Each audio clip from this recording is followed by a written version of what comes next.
Good morning, ladies and gentlemen. Welcome to the Medal of Honor induction ceremony in honor of Staff Sergeant Edward N. Kaneshiro, posthumously, Specialist 5 Dwight W. Birdwell, Specialist 5 Dennis M. Fujii, Major Retired John J. Duffy, Colonel Retired Ralph Puckett, Jr., and Sergeant Major Thomas P. Payne. Staff Sergeant Kaneshiro, posthumously, Specialist 5 Birdwell, Specialist 5 Fujii, Major Retired Duffy, Colonel Retired Puckett, Jr., and Sergeant Major Payne were presented our nation's highest and most prestigious award for valor by the President of the United States, the Medal of Honor. This morning, they will formally be inducted into the Pentagon's most sacred place, the Hall of Heroes.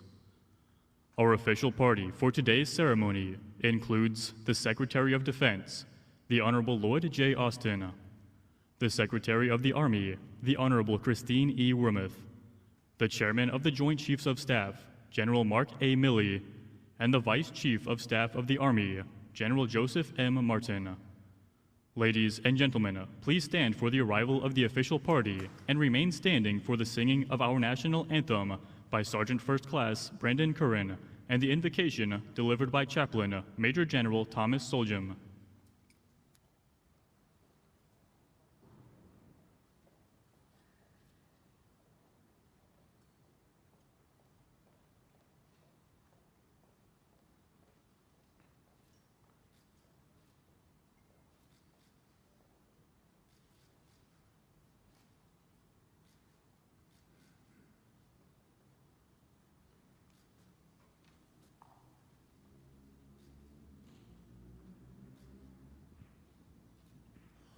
Oh, say, can you see by the dawn's early light what so proudly we hailed at the twilight's last gleaming, whose broad stripes and bright stars through the perilous fight o'er the ramparts we watched were so gallantly streaming, and the rocket's red glare, the bombs bursting in air, gave proof through the night that our flag was still there.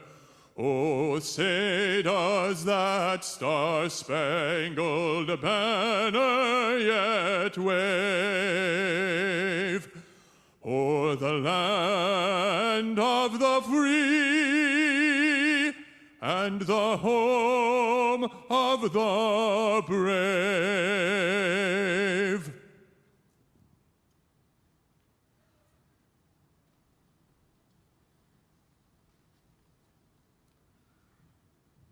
Ladies and gentlemen, please join me as we mark this very special ceremony in a word of prayer. O Lord, our strong tower, defender, and ever-present help in time of struggle, you are the God above all the earth who trains our hands for war and whose presence goes with us in the day of battle. We gather this day to honor 6 warriors who exemplified humble acts of courage, soldiers who in the crucible of conflict committed acts of extraordinary bravery and courage, no matter what the personal cost. With a profound sense of pride, we pay tribute to the valor of such warriors who gave so much of themselves in a moment in time, and one who gave the full measure in this Medal of Honor Hall of Heroes induction ceremony. They by far represent the best of who we are as a nation. Today we add Staff Sergeant Edward Kaneshiro, Specialist Dwight Birdwell, Specialist Dennis Fujii, Major Retired John Duffy, Colonel Retired Ralph Puckett, Jr., and Sergeant Major Thomas Payne to our nation's conclave of true American heroes for their boldness, sacrifice, and bravery. They understood the hazards of their chosen profession, yet upheld it with honor, integrity, and selfless service. Each of these men, when faced with danger and overwhelming odds in the throes of combat, drew from your almighty strength of heart, soul, and spirit and made courageous decisions built on the foundation of their love and devotion to their fellow soldiers, their leaders, the mission, the Army, and their nation. We thank the families who have faithfully stood alongside their soldier, those who carry the memory of their loved one, friends and teammates who are here today, and others in spirit to honor these great American soldiers and heroes. Bless our nation, the Department of Defense, the United States Army, with women and men of character, courage, and commitment like these. May the beacon of liberty continue to burn bright for our nation and freedom-loving people around the world. I pray these things in your holy, majestic, and mighty name. Amen. Please be seated. Ladies and gentlemen, the Vice Chief of Staff of the Army.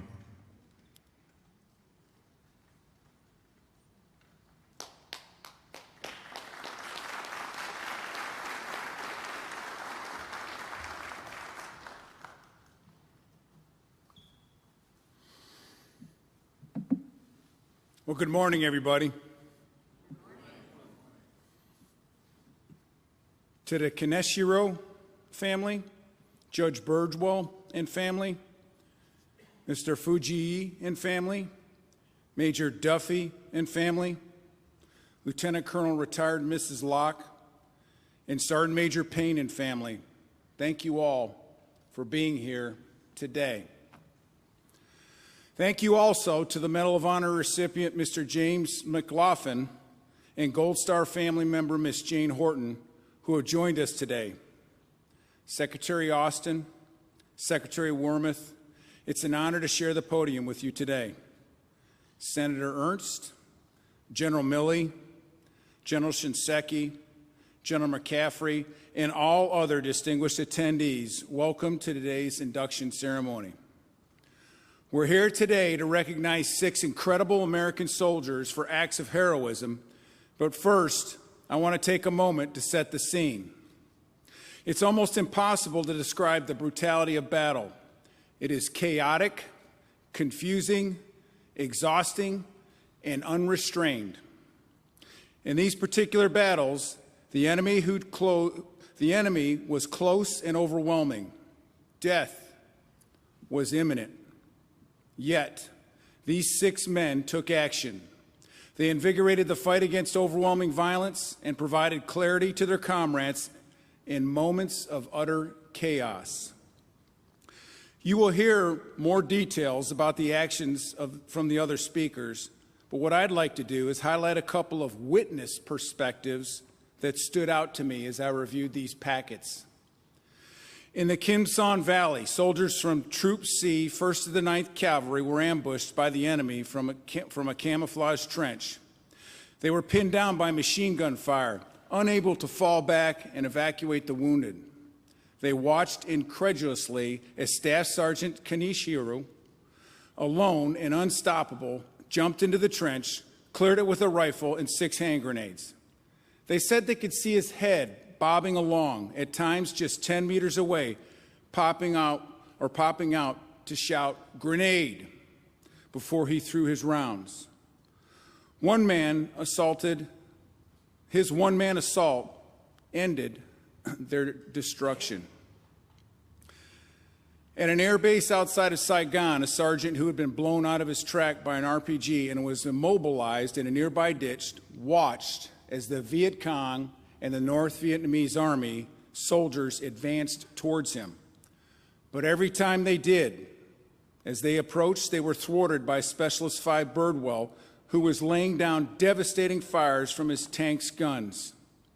Sergeant Smith described Birdwell sitting exposed and fearlessly in the tank's hatch, surrounded by a cloud of paint chips from the enemy's rounds hitting around him. Specialist Birdwell's actions saved many lives, including Sergeant Smith's. In the mountains of Laos, forward air controllers were supporting a Vietnamese Ranger group that was nearly overrun. They took direction from the lone American on the ground, a medevac crew chief, Specialist 5 Fujii, who crash-landed and repeatedly waved off evacuation due to the onslaught of enemy fires. Specialist 5 Fujii had been under continuous fire for days and had lost a lot of blood, but seemed inexhaustible to the men on the radio. He continuously exposed himself to fires to pinpoint enemy locations, and he remained steady and composed as he relayed highly accurate targeting information. And when American crews arrived on station to evacuate the remainder of the Vietnamese battalion, Major Duffy was advising they were amazed. It seemed unfathomable that some 40 men with no food, water, or ammunition could still be alive amidst the swarm of enemy fighters. It was Major Duffy's many heroic acts, including calling for strikes on his own position to allow his battalion to retreat, that enabled the escape. Major Duffy's Vietnamese brothers, including Lieutenant Colonel Lee, who is here with us today, credit him with saving their battalion from complete annihilation. According to Colonel Lee, he appeared to be fearless. Many years before, in the biting cold near the Chongchun River in Korea, then Lieutenant Puckett jumped off his tank, which was halted by enemy fire, as he shouted, "Let's go, Rangers," as he led his company on foot towards Hill 205. When one of the many platoons were suppressed by machine gun fire, Colonel Puckett ran into the open to draw fire and allow his Rangers to locate the gunner. 2 times he ran across the field and, still in good humor, shouted, "Okay, I'm only going to do this one more time." Corporal Pollock described him as the bravest man he ever saw. Then, decades later, in northern Iraq, Sergeant Major Payne and his team entered a building that was burning to rescue hostages from an ISIS compound. The smoke was thick and the air was suppressively hot. Sergeant Major Payne called for a bolt cutter and exposed himself to enemy fire as he cut the locks and freed the hostages. The call came that the building was collapsing, but Sergeant Major Payne stayed to assist the fleeing people. As he finally exited the building, his teammates heard him shout, "Last man!" He was helping the final hostage, who had been immobilized by despair, help us find his way to freedom. Beacons of hope in a storm of despair. It's almost inconceivable to imagine how any person could act the way these men did. So what drove them? The answer in these stories tells us these men exhibited unbelievable courage, strength of will, and selflessness out of love for their fellow man. What a testament to human potential. These soldiers now have a venerated place in American lore and forever will represent the greatness of our country and those who serve it. They will inspire generations of service members who are looking for clarity as they face their own battles. And these stories will be a shining example of what the band of brothers and sisters can compel young people to believe or be. Today, we use the phrase Army Strong. These men epitomize that phrase. In the face of terror, they were pillars of strength, endurance, of love. That is Army Strong. Their stories will always be a reminder of the potential strength of the American soldier. So next time you hear someone say Army Strong, I'd ask you to think of them. Thank you, gentlemen, and your families for your service and unbelievable sacrifice to your country. Army Strong.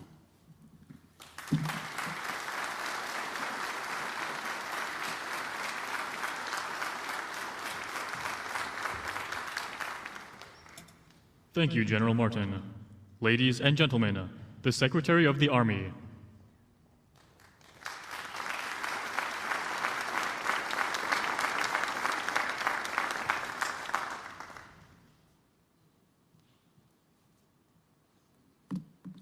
Good morning, everyone, and welcome to our distinguished guests, to our Medal of Honor recipients, to their families and their friends. It's wonderful to have you with us this morning. Secretary Austin, General Milley, thank you so much for being with us, and thank you all of our distinguished guests who are too numerous to name. Today we honor 6 Medal of Honor recipients: Staff Sergeant Kaneshiro, Specialist 5 Birdwell, Major Retired Duffy, Colonel Puckett, Specialist 5 Fujii, each of whom fought either in Vietnam, in Korea, and Sergeant Major Payne, who fought in Iraq. We honor these men as soldiers of the world's greatest land fighting force who went above and beyond the call of duty. We honor their families, we honor their heroism and sacrifice, and we honor each of them as individuals, as beloved sons, husbands, fathers, and grandfathers. Our country calls upon soldiers of the United States Army to fight and win our nation's wars. Our soldiers go willingly, with courage and honor, to defend our country, our democracy, and our national interests. The 6 individuals that we're inducting into the Hall of Heroes today did just that and so much more. In the moments that mattered most, these men made the choice time and time again to step forward. They reached deep into their personal reserves of faith, values, and training, and in the most dangerous situations, they mustered the strength to prevail. Duty and devotion to their fellow soldiers in arms animated their selflessness and enabled their uncommon heroism. Despite their brave achievements, some of our soldiers did not receive the hero's welcome they deserved when they returned home. As I'm sure some in the audience can remember, when our soldiers returned from Vietnam, our country was in considerable turmoil. Our veterans often bore the brunt of that political and social unrest, a burden that really was not theirs to bear.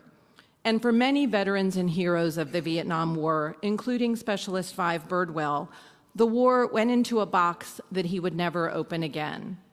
So I'm especially honored this morning to tell you a little something about each of our recipients and our heroes. The first honoree I'd like to introduce you to is Staff Sergeant Edward Noburo Kaneshiro, who received our nation's highest honor for valor posthumously.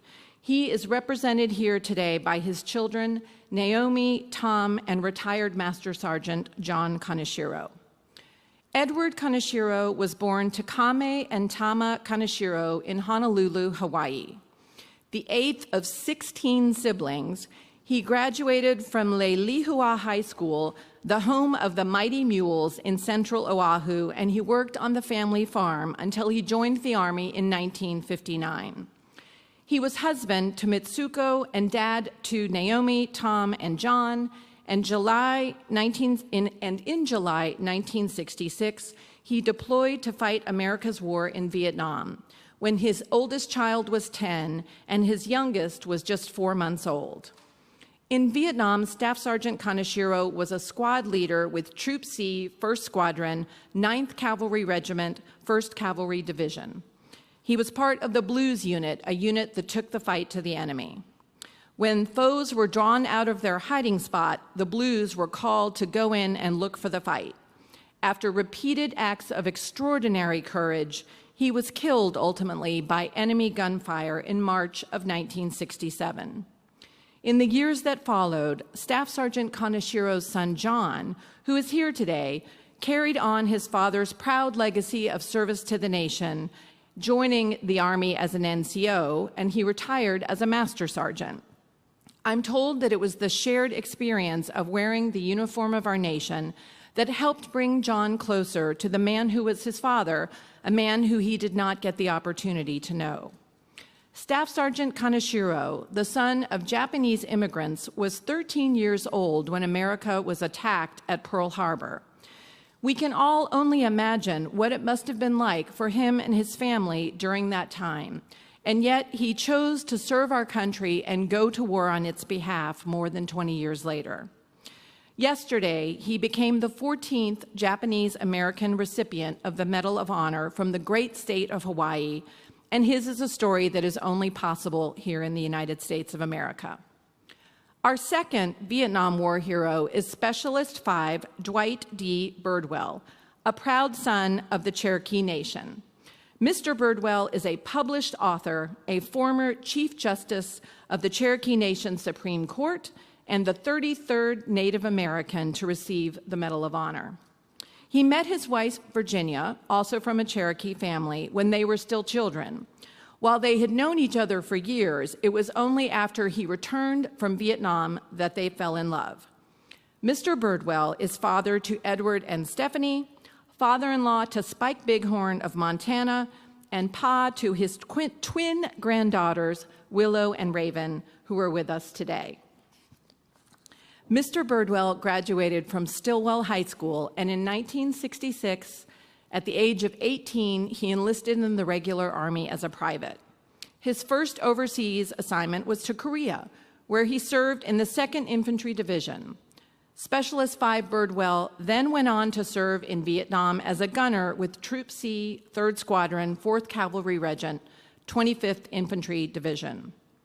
Specialist Birdwell lived by the Cherokee Creed, "Don't bring shame on your ancestors."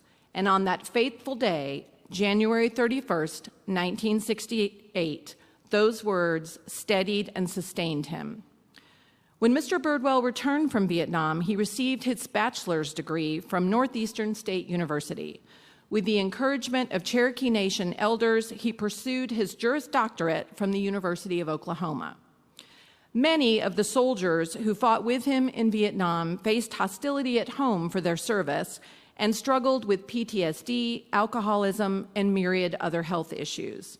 In one of his classes at Northeastern State, a professor asked those who fought in Vietnam to raise their hands. Although he knew some would scorn him, he raised his hand. He was proud to have served. And Mr. Birdwell, we are so proud and thankful for your service. Specialist 5, Dennis M. Fujihi, is another proud son of Hawaii. He was born on the island of Kauai and attended Waimea High School. His mother's family were rice farmers, and his stepfather was a mechanic for the Hawaii National Guard. Mr. Fuji is husband to Ray, father to Tiffany, and has a 9-month-old grandson. He is an avid fisherman and the 15th Japanese American to receive the nation's highest honor for valor. In 1967, by the time Specialist 5 Fujihi enlisted in the Army as a private, the Vietnam War was already well underway, and that is where he wanted to be. Specialist Fujihi deployed to Vietnam in 1968, where he spent his first 9 months assigned to Company C, 2nd Battalion, 35th Infantry Regiment, 4th Infantry Division as an assistant machine gunner. His second tour to Vietnam, 2 years later, was with the 237th Medical Detachment, 61st Medical Battalion, 37th Medical Group. Reflecting on his time in the Army and his service in Vietnam, Specialist Fujihi expressed that he was driven by a desire to do his fair share. While he was deployed, friends and family back home asked him, "Why are you there? What are you fighting for?" Specialist Fujihi told them that he felt called to do for his country what it needed, to defend democracy against communism and to preserve a better life for the people of Vietnam.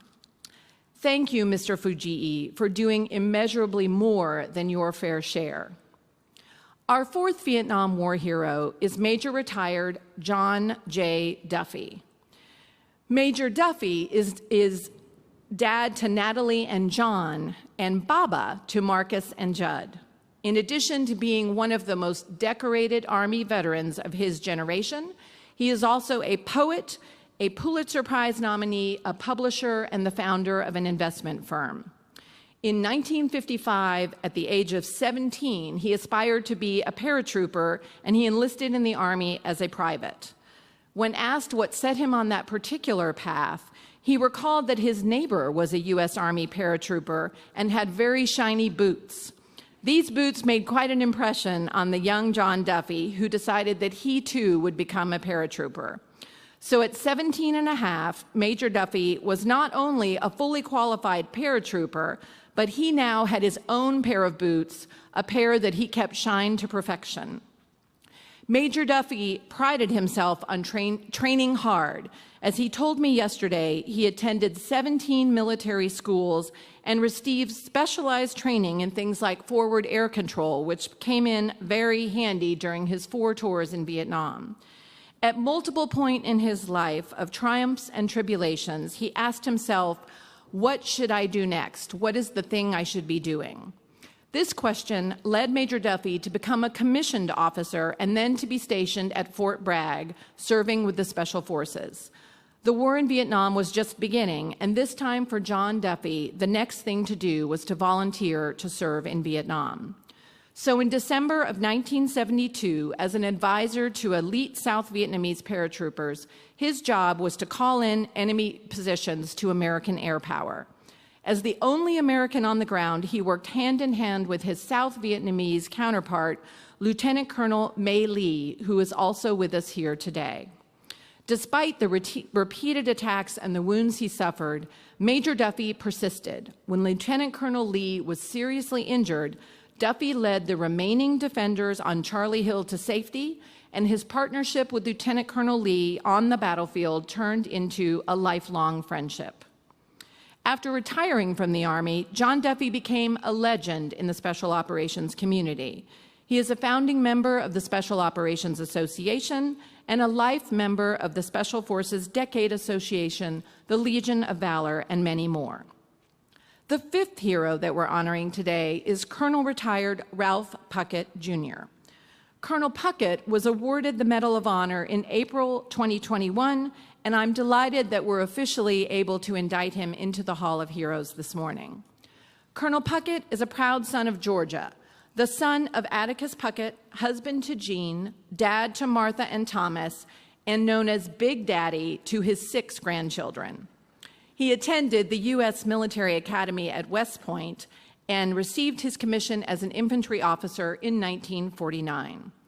Colonel Puckett formed and commanded one of the first Ranger units after the Rangers were disbanded following World War II, and he is considered to be the architect of the modern-day Ranger Regiment. As a Ranger instructor at Fort Benning, Colonel Puckett was known to say, "Don't quit, Ranger," at the turnaround of the 12-mile foot march, and many soldiers today still recall his encouraging presence with fondness. He believed then, as he does now, that if a soldier was willing and able to meet the standards that were set, they had the right to be there. And being there was important for Ralph Puckett in November 1950, first on Hill 222 and later on Hill 205 in Korea, where against all odds, his leadership and example helped to save his men. To Colonel Puckett, thank you for your courage, for your lifetime of service, and for defining what it means to be a Ranger for successive generations who followed you. Our final inductee this morning in the Hall of Heroes is Sergeant Major Thomas Patrick Payne. Sergeant Major Payne answered the call to serve after 9/11, enlisting as a private in 2002. He keeps his Bible in his pack and wears a cross necklace close to his chest. He's a proud son of South Carolina, dad to Elizabeth, Aaron, and Joshua, and husband to Allison. He and his wife Allison met at Lake Murray, South Carolina, where he was recovering from a grenade blast from Afghanistan. They met, they fell in love, and the rest is history, as they say. Pat and Allison named their second son Josh after Master Sergeant Joshua Wheeler, who was killed in action during the hostage rescue operation in Norwegia. If you've had the opportunity to meet Sergeant Major Payne, you'll notice his no-nonsense humility and relentless focus on the mission. But it's worth knowing that he served in the Army's most elite units, including the 75th Ranger Regiment and within several other units in Army Special Operations Command. As he looks back on his life to date and military service, he will tell you that even if you laid out 100 careers in front of him, he would pick this career every time. Reflecting on the Medal of Honor that he was awarded in 2020, Sergeant Major Payne is quick to note that he should not be remembered as a recipient, but as a guardian. Shortly after the hostage rescue operation in Norwegia in 2015, I had the opportunity to visit with members of the unit that participated in that operation in Kirkuk province. I remember worrying that day that I did not know what to say to the soldiers I would meet, who had just lost their brother-in-arms, Master Sergeant Wheeler. I still do not have the right words to say today, but what I can say is thank you for your extraordinary courage and valor, and thank you for the many lives you saved. On behalf of a grateful nation and a grateful Army, thanks to all of our Hall of Hero inductees for your extraordinary courage and valor, and for the many lives you saved. Thank you for your love of country and all that you have given to it. To your families, thank you for your sacrifice and for sharing your sons, husbands, fathers, and grandfathers with all of us.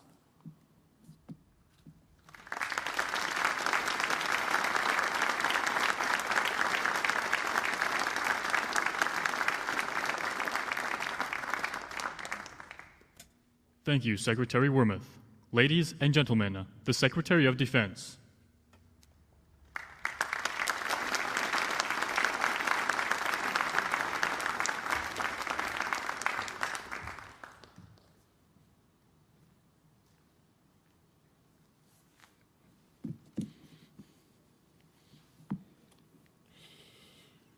Well, good morning, everybody.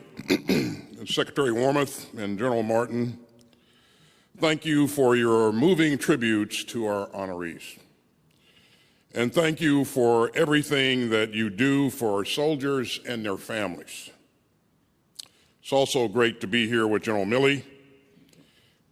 Thank you for your partnership and your leadership, Chairman. Special welcome to Senator Ernst for joining us today. Thank you for being here to help us recognize some great American heroes. And let me also welcome the families and friends of the recipients who are here today and those who are joining us online. The families of our service members might never wear the uniform, but they serve every bit as much as their loved ones. And we know how hard it can be, and we can never take it for granted. So from all of us here, thank you for everything that you do. Now, it's an honor to spend time with one Medal of Honor recipient. But being here today with today's gathering of heroes, this is once in a lifetime. The Medal of Honor is reserved only for those whose bravery shone out during the chaos and the din of battle. For those who put their lives on the line for their teammates. And for those who charged towards danger and went far, far above and beyond the call of duty. And today, as you've heard, we have the enormous privilege of adding 6 Medal of Honor recipients to our Hall of Heroes. Now, these warriors come from different backgrounds. Their hometowns stretch from New York to Honolulu. They fought in conflicts from Korea to Vietnam to the war against ISIS.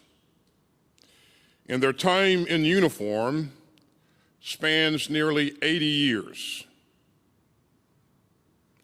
But they are all soldiers, united in their devotion to duty. Duty to carry out their mission. Duty to their teammates and the allies who served alongside. And duty to democracy and to the country that they love. And that sense of duty carried them through incredible acts of courage. You know, none of them set out to be here today. But in these moments, they displayed the rare kind of valor deserving of our military's highest decoration. So let me start with Staff Sergeant Edward Kaneshiro. In 1966, he was serving in Vietnam as an infantry squad leader. And one day in December, he and his squad were out scouting for open terrain. Now, they didn't know it, but North Vietnamese forces were planning to ambush their teammates through a concealed trench system. And when machine gun fire erupted, his squad moved towards the sound. And Sergeant Kaneshiro threw a grenade right through the aperture of the enemy bunker, stopping the ambush where it started.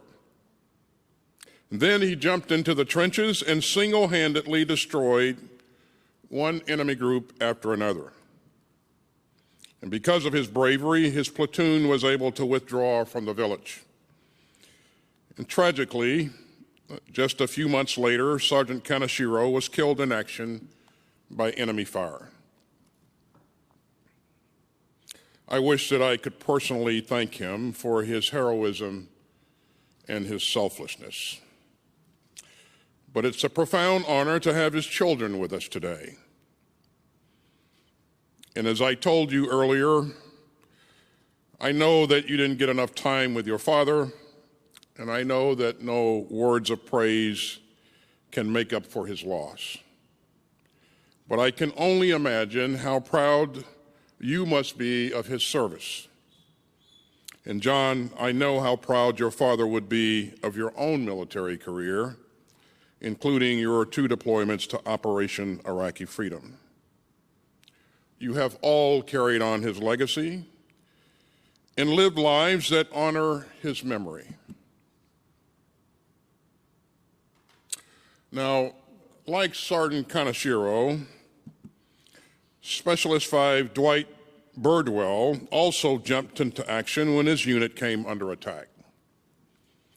In 1968, during the Tet Offensive, his team was called to protect an Allied base near Saigon, and they were heavily outnumbered. And almost immediately, his tank commander was critically wounded. And Specialist Birdwell realized that the tank was the only thing between his fellow soldiers and the enemy.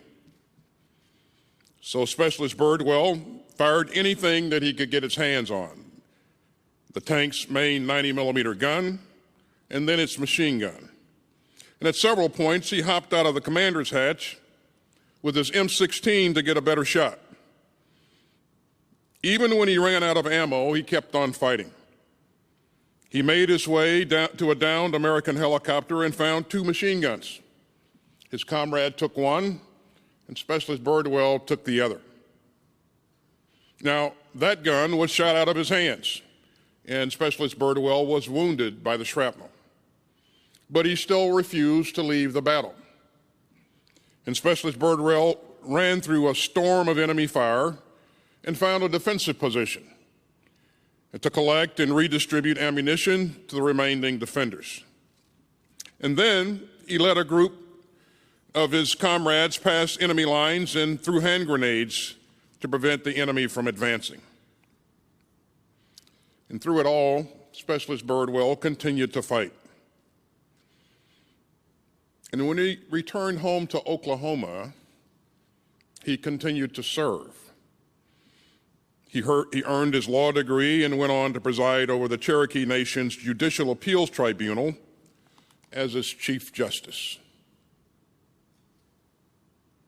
Specialist Birdwell, you said that you joined the Army because you'd been inspired by the many members of the Cherokee Nation who served before you.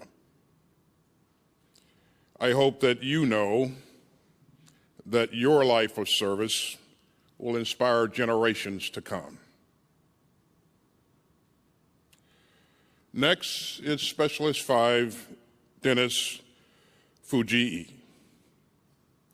And on the 24th of February, 1971, the New York Times reported from South Vietnam on his bravery, saying that, quote, pilots here thought that the man was a hero. Days earlier, Specialist Fujii's dust-off crew had taken off in a helicopter to evacuate South Vietnamese military personnel from a raging battlefield. But as they approached, they took intense fire, and their Huey crash-landed. And Specialist Fujii was injured in the wreckage. Another American helicopter was able to land nearby, and his crewmates climbed aboard. But Specialist Fujii was taking too much fire. So he signaled to the pilot to take off without him so that the others could get to safety. And once the helicopter flew away, He was the only American left on the battlefield. He managed to find a radio and told aviators not to try to come rescue him. There was just too much anti-aircraft fire, he told them, and the battlefield was too hot. He was hurt and stranded. But he spent the night and the next day administering first aid to wounded South Vietnamese allies. In the meanwhile, the enemy brought reinforcements. And soon the encampment was under renewed assault, and Specialist Fujii found yet another radio. But he didn't use it to request a rescue. Instead, he called in enemy positions and directed airstrikes against them for the next 17 hours. And finally, a helicopter airlifted him out. But again, they sustained enemy fire and crash landed 2.5 miles away. And so exhausted and wounded, he had to wait another 2 days before reaching safety. And Specialist Fujii, people have known you to be a hero ever since. And I'm proud to officially add your name to our Hall of Heroes. Now, in 1972, Major Duffy was a senior advisor to an elite battalion of the South Vietnamese Army. He trusted his counterparts, and they trusted him. And on 14 April, their job was simple, but gravely dangerous. They had to hold off North Vietnamese forces at Fire Support Base Charlie for as long as possible. So in the early morning hours, Major Duffy snuck up as close as he could to the enemy's anti-aircraft positions. And from there, he called in airstrikes. Major Duffy was wounded by shrapnel, but he refused evacuation. And when the enemy began bombarding the base with artillery, he put himself in an exposed position so that he could call in more airstrikes. And finally, the enemy went silent. Without a moment to lose, Major Duffy moved Allied soldiers to safer positions. And because it was too dangerous for resupply aircraft to land, he redistributed what remained of the ammo. And by the next morning, the North Vietnamese forces resumed their attacks, inflicting even more casualties. Major Duffy organized an evacuation of those who survived. And when they reached the exfiltration site, Major Duffy would not leave until all of his brothers in arms were aboard. And one of those evacuees is here with us today, Major Duffy's counterpart, Lieutenant Colonel Lee. Gentlemen, thank you both for your service. You know, years later, Major Duffy remembered being asked if he wanted to go into that battle. And he replied, quote, "Gotta go in, it's the job." Major Duffy, it is the job. But few have ever done that job with as much valor. So thank you for all that you have done on behalf of our country. And today, after delays caused by the pandemic, I'm also glad to officially induct 2 Medal of Honor recipients into the Hall of Heroes. Colonel Ralph Puckett and Sergeant Major Thomas Patrick Payne. Although Colonel Puckett couldn't be with us in person today, I believe that he's watching from home. So good morning, Colonel. And we're glad that you're represented here in person by retired Lieutenant Colonel John Locke. So let's think back on a frigid morning in 1950 during the Battle for Hill 205 in the Korean War. First Lieutenant Puckett was commanding the 8th U.S. Army Ranger Company.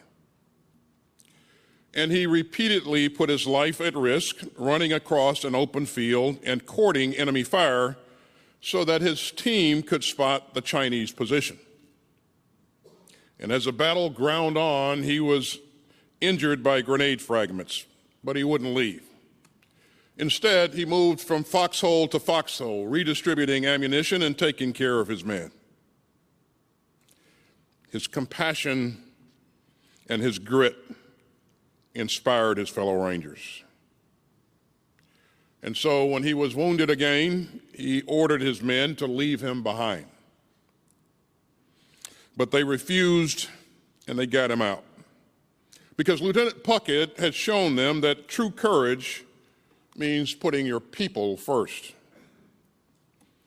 And after receiving the Medal of Honor last year, Colonel Puckett thought of his team, saying, quote, "The people who earned that medal are the Rangers who did more than I asked." That's absolutely right. But Colonel Puckett, you did so much more than your country asked, and we salute your tremendous service. And finally, from Colonel Puckett's heroism in 1950, we fast forward some 65 years and shift to Kirkuk province in northern Iraq and the battle against ISIS. In 2015, then Sergeant First Class Patrick Payne was charged with leading a raid to free Iraqis taken hostage by the jihadists. His team knew that ISIS had been holding the prisoners in 2 buildings. So when Sergeant Payne's team landed in the dead of night,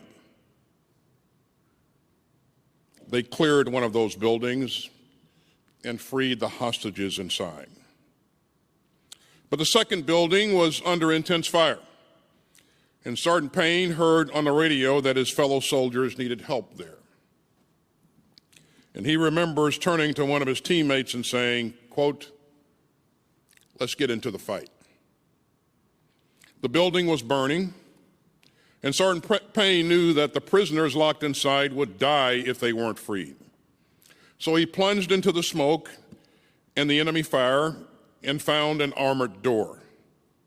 Behind that armored door were dozens of prisoners trapped. Sergeant Payne then traded his rifle for bolt cutters and again went into the building. It was on fire and under fire, and he broke the lock on the door. Now, by this point, the building was near collapsing, and the soldiers were ordered to evacuate. But Sergeant Payne ran back in again to save more hostages. And then he went in again to check that no one was left behind. And Sergeant Payne had said, "Let's get into the fight." And he did, over and over again. And that night he helped to free 75 prisoners. And those men and women and their families will never forget that daring rescue, and neither will we. So thank you, Sergeant Payne. And I have to tell you, Sergeant Major Payne, I'm especially grateful because I'm the guy that sent you into that fight as a CENTCOM commander. And I will remain grateful to you and your comrades for the incredible, incredible work that you did on that night to save lives. So on behalf of our country, thank you for all that you and your teammates have done. Ladies and gentlemen, President Kennedy once said that a nation reveals itself not only by the men it produces, but also by the men it honors. So today we etch these soldiers' names into the Hall of Heroes to honor their deeds and to remember why American warriors fight. We honor these heroes because they represent the very best of us. And we honor these heroes to inspire future generations. May we all find the courage to live up to the example that they have set. May we all find the commitment to serve and defend our republic. And may we all find the dedication and duty to our democracy that these heroes have shown. May God bless our Medal of Honor recipients and those who serve alongside them and all who love them. Thank you very much.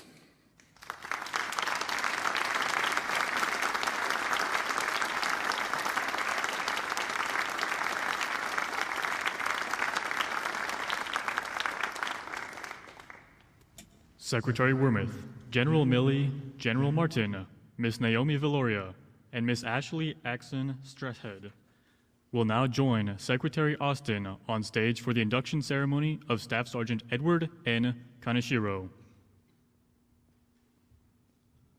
Ladies and gentlemen, please remain seated during the presentations.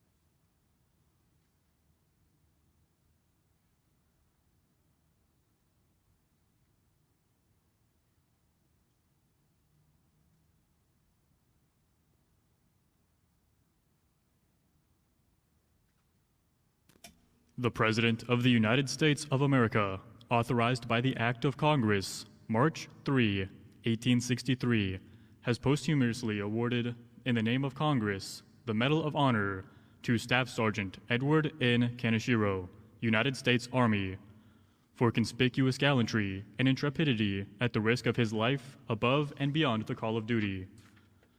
Staff Sergeant Edward N. Kaneshiro distinguished himself by acts of gallantry and intrepidity above and beyond the call of duty while serving as an infantry squad leader with Troop C, 1st Squadron, 9th Cavalry, 1st Cavalry Division, near Phu Hu 2, Kim Sung Valley, Republic of Vietnam, on 1 December 1966. Not knowing that the village was heavily fortified with a fully bunkered and concealed trench system and garrisoned by North Vietnamese troops in vastly superior force, 2 squads of the platoon had deployed to its center, while Staff Sergeant Kaneshiro and his squad scouted the more open terrain to the east of the village. Sensing the opportunity to ambush the infantry squads, the entrenched enemy force erupted with machine gun and small arms fire against the 2 squads at the center of the village, killing the platoon leader and the point man, wounding 4 others, then successfully suppressing the surviving soldiers. Staff Sergeant Kaneshiro moved with his men to the sound of the fire, swiftly reading the situation, seeing that the fire from the trench had to be stopped if anyone was to survive. He first deployed his men to cover, then crawled forward to attack the enemy force alone. He began by throwing grenades from the parapet while flattened to the ground, successfully throwing the first grenade through the aperture of the bunker, eliminating the machine gunner who had opened the action. With 5 grenades remaining and his rifle to sustain his assault, Staff Sergeant Kaneshiro jumped into the trench to sweep its length, where it fronted the 2 pinned squads. Over the distance of about 35 meters, he worked the ditch alone, destroying 1 enemy group with rifle fire and 2 others with grenades. By the end of his sweep, the able-bodied survivors of the 2 squads were again standing and preparing to move the dead and wounded. Staff Sergeant Kaneshiro's actions enabled the orderly extraction and reorganization of the platoon, ultimately led to successful withdrawal from the village.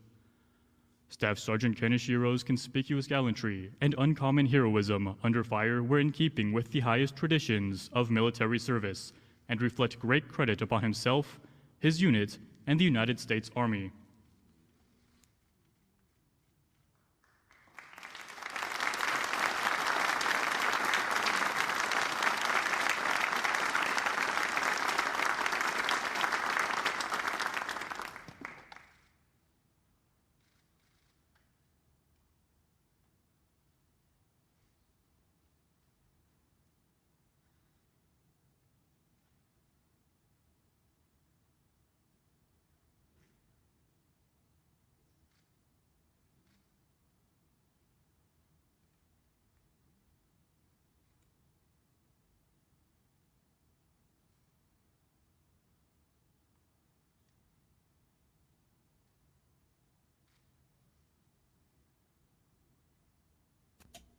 At this time, the Medal of Honor flag will be presented.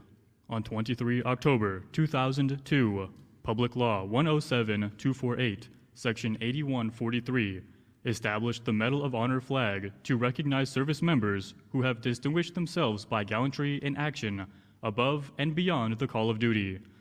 The Medal of Honor flag commemorates the sacrifice and blood shed for our freedoms and gives emphasis to the Medal of Honor being the highest award for valor by an individual serving in the armed forces of the United States. The light blue color, with gold fringe bearing 13 white stars, are adapted from the Medal of Honor ribbon.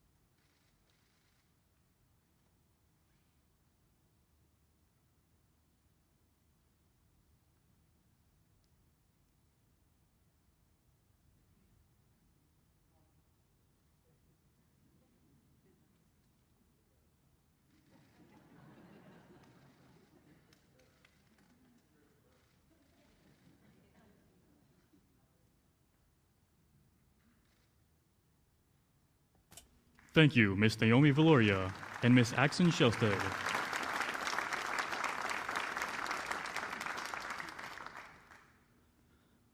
Specialist 5, Dwight Birdwell, please join Secretary Austin, Secretary Wormuth, General Milley, and General Martin for the induction ceremony. Ladies and gentlemen, please remain seated during the presentation.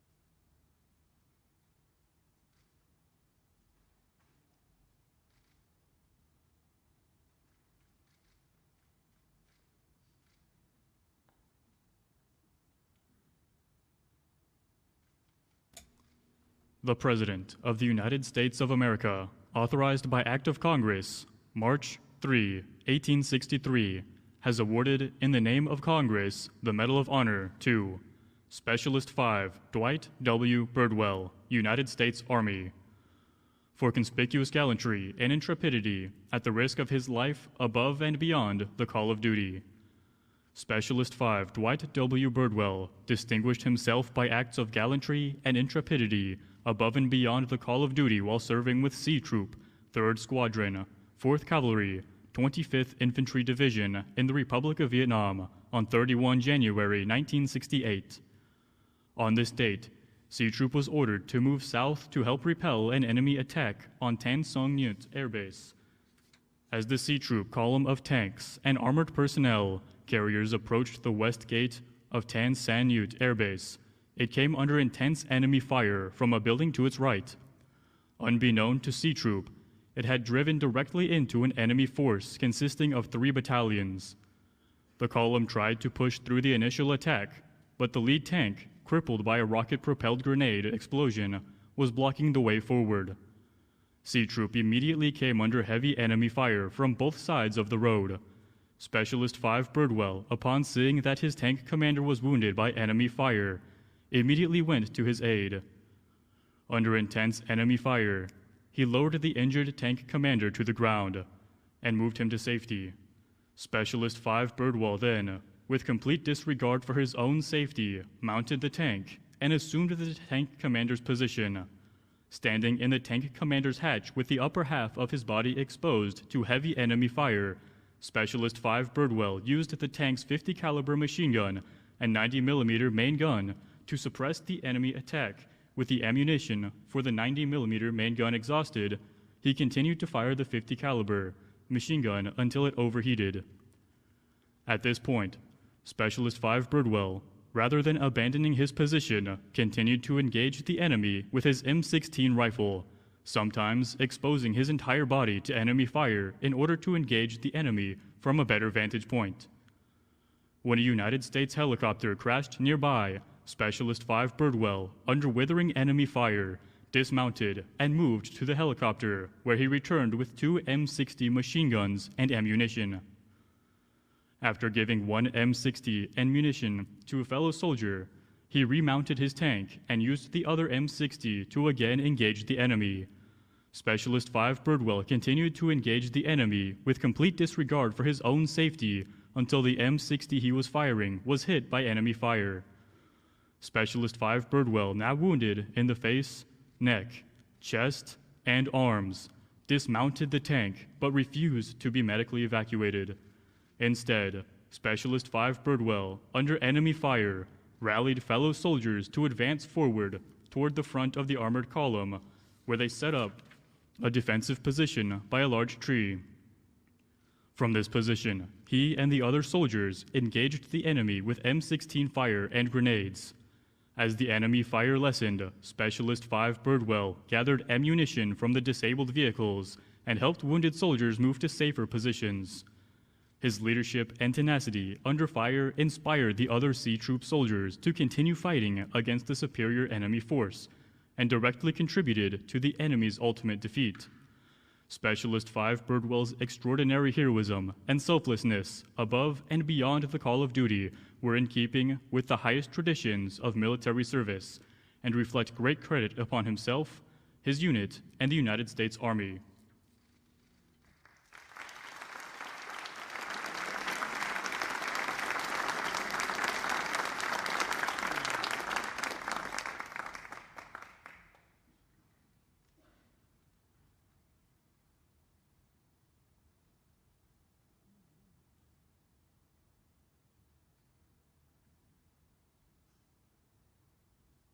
At this time, the Medal of Honor flag will be presented by the Secretary of Defense.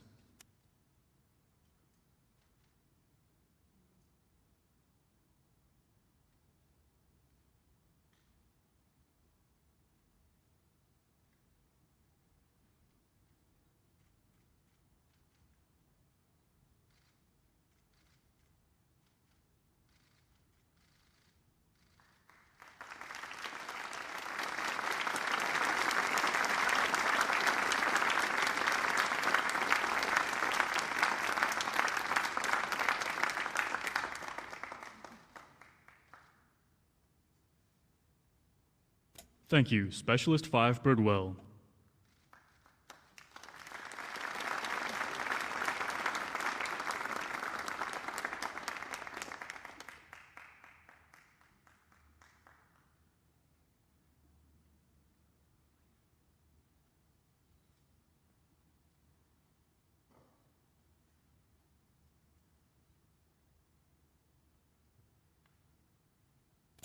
Specialist 5, Dennis M. Fujii. Please join Secretary Austin, Secretary Wormuth, General Milley, and General Martin for the induction ceremony.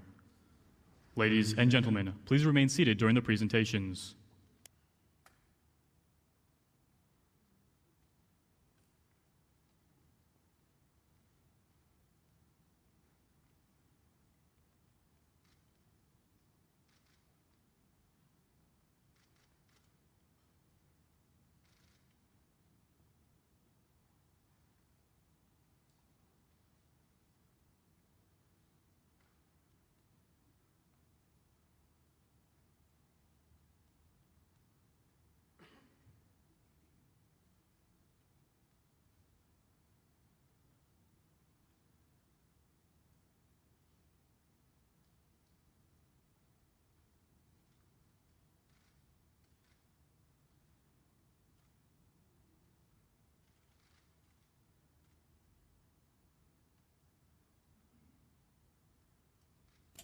The President of the United States of America, authorized by Act of Congress, March 3, 1863, has awarded in the name of Congress the Medal of Honor to Specialist 5 Dennis M. Fujii, United States Army, for conspicuous gallantry and intrepidity at the risk of his life above and beyond the call of duty. Specialist 5, Dennis M. Fujii, distinguished himself by conspicuous gallantry and intrepidity beyond the call of duty while serving as crew chief aboard a helicopter ambulance during the rescue operation in Laos, Republic of Vietnam, during the period of 18 to 22 February 1971. Specialist 5 Fujii was serving with the 237th Medical Detachment, 61st Medical Battalion, 67th Medical Group. The team's mission was to evacuate seriously wounded Vietnamese military personnel from the midst of a raging battlefield.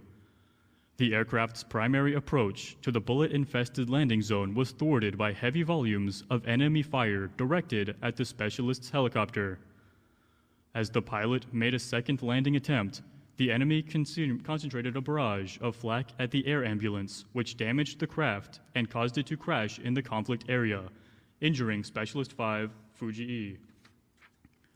Moments later, another American helicopter successfully landed near the wreckage of the specialist's airship and extracted all the downed crewmen except for Specialist 5 Fujii, who was unable to board due to the intense enemy fire directed at him.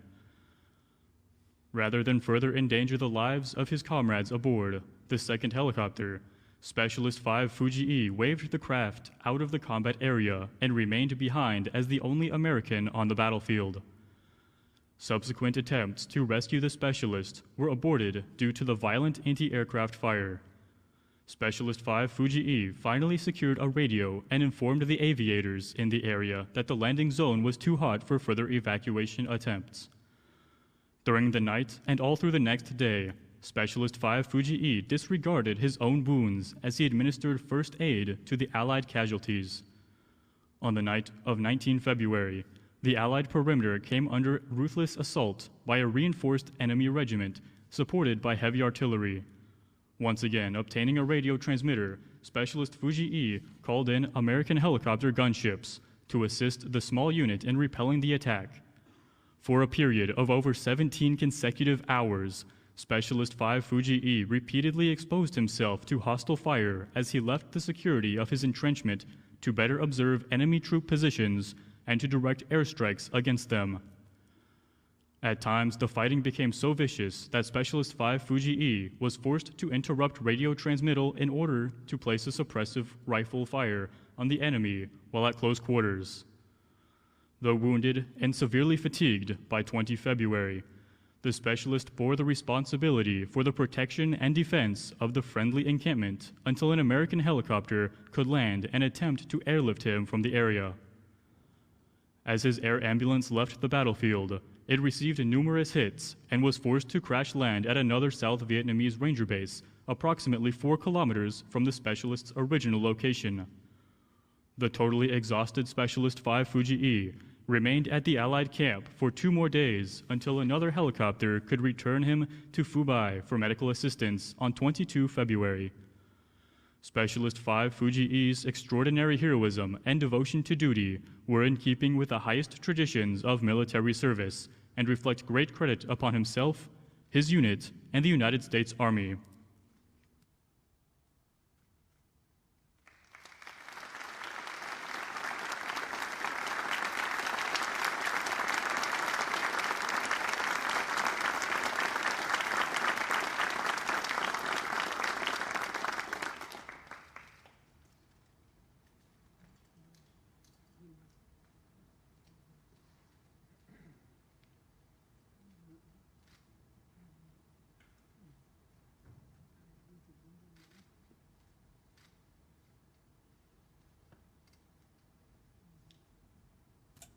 At this time, the Medal of Honor flag will be presented by the Secretary of Defense.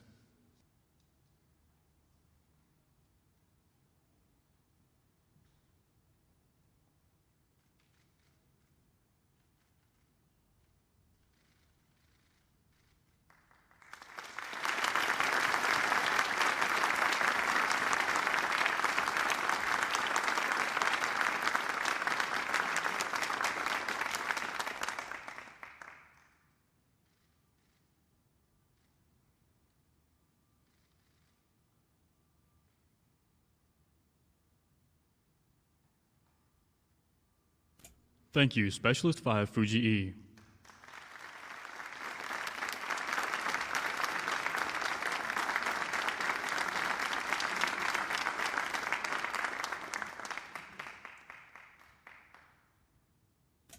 Major Retired John Duffy, please join Secretary Austin, Secretary Wormuth, General Milley, and General Martin for the induction ceremony. Ladies and gentlemen, please remain seated during the presentation.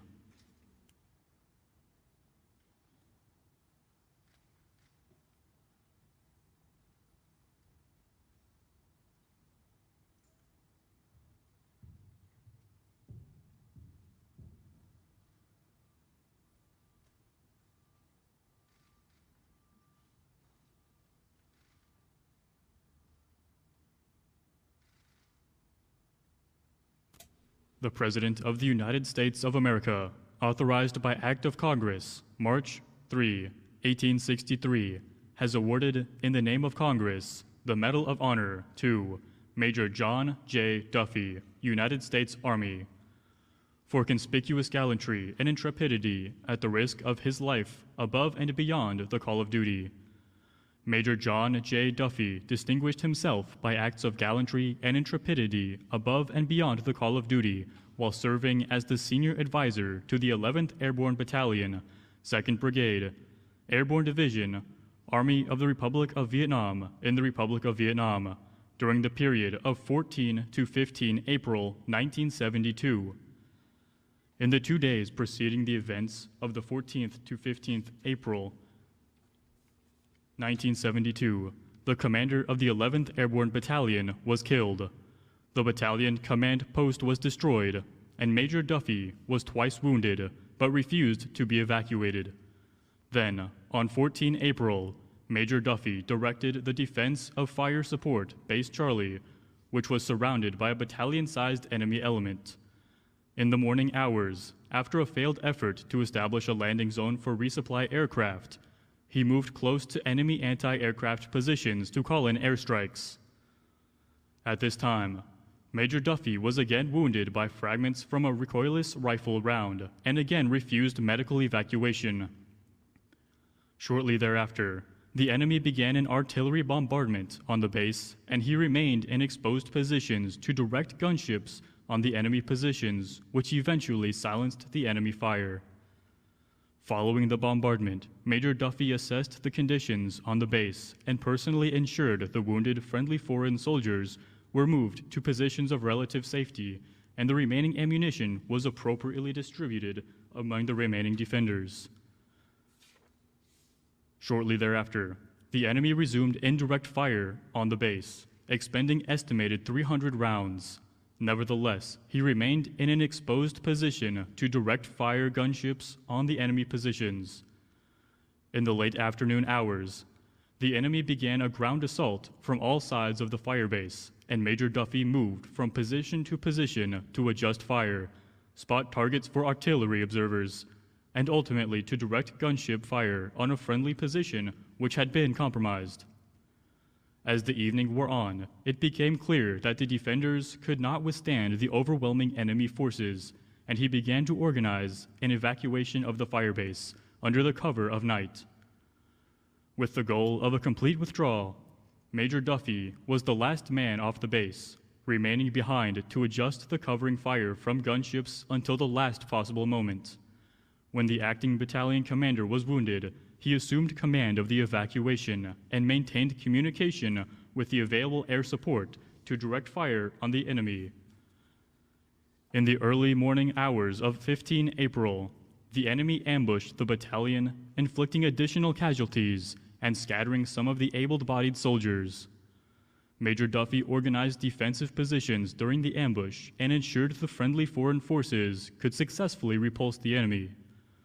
After withstanding the ambush, he led the evacuees, many of whom were significantly wounded, to an established evacuation area, despite being continually pursued by the enemy. Upon reaching the exfiltration site, Major Duffy directed gunship fire on enemy positions and marked a landing zone for the helicopters.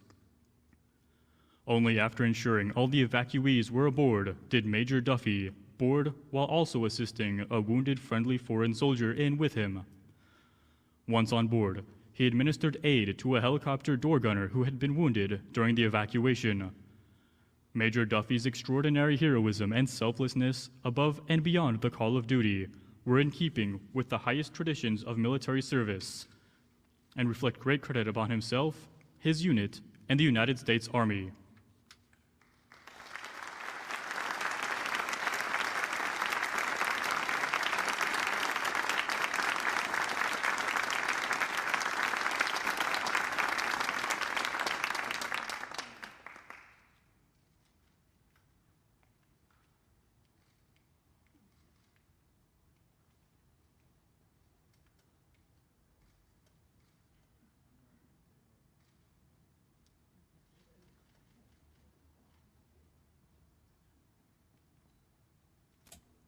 At this time, the Medal of Honor flag will be presented by the Secretary of Defense.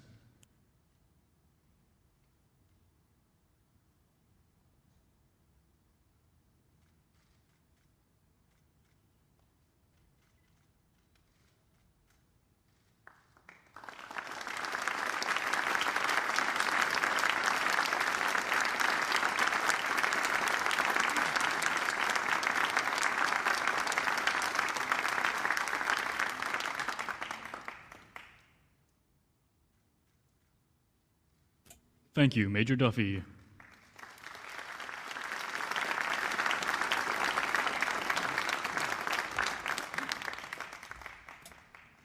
Mr. John Locke, the representative for Colonel Retired Ralph Puckett, please join Secretary Austin, Secretary Wormuth, General Milley, and General Martin for the induction ceremony. Ladies and gentlemen, please remain seated during the presentations.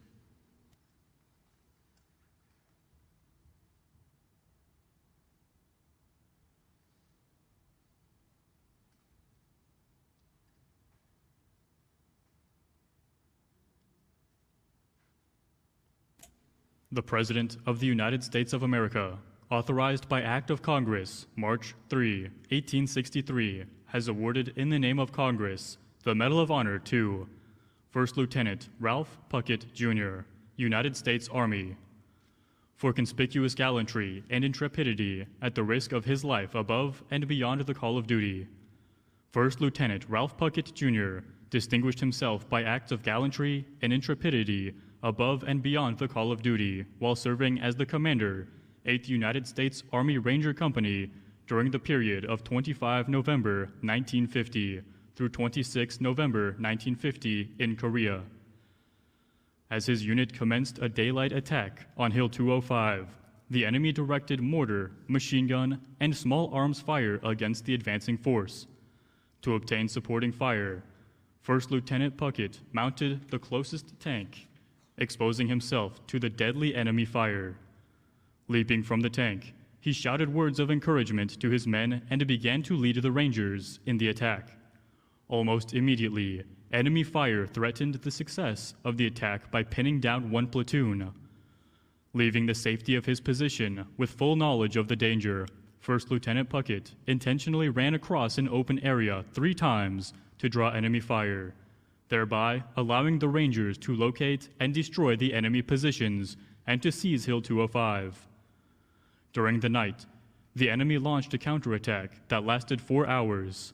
Over the course of the counterattack, the Rangers were inspired and motivated by the extraordinary leadership and courage example exhibited by First Lieutenant Puckett. As a result, 5 human wave attacks by battalion-size strength enemy elements were repulsed. During the first attack, First Lieutenant Puckett was wounded by grenade fragmentation, but refused to evacuate and continually directed artillery support that decimated attacking enemy formations, repeatedly abandoning positions of relative safety to make his way from foxhole to check the company's perimeter and distribute ammunition amongst the Rangers. When the enemy launched a 6th attack, it became clear to First Lieutenant Puckett that the position was untenable due to the unavailability of support artillery fire. During this attack, 2 enemy mortar rounds landed in his foxhole, inflicting grievous wounds which limited his mobility. Knowing his men were in a precarious situation, First Lieutenant Puckett commanded the Rangers to leave him behind and evacuate the area. Feeling a sense of duty to aid him, the Rangers refused the order and staged an effort to retrieve him from the foxhole while still under fire from the enemy. Ultimately, the Rangers succeeded in retrieving First Lieutenant Puckett, and they moved to the bottom of the hill, where First Lieutenant Puckett called for devastating artillery fire on top of the enemy-controlled hill. First Lieutenant Puckett's extraordinary heroism and selflessness above and beyond the call of duty were in keeping with the highest traditions of military service and reflect great credit upon himself, his unit, and the United States Army.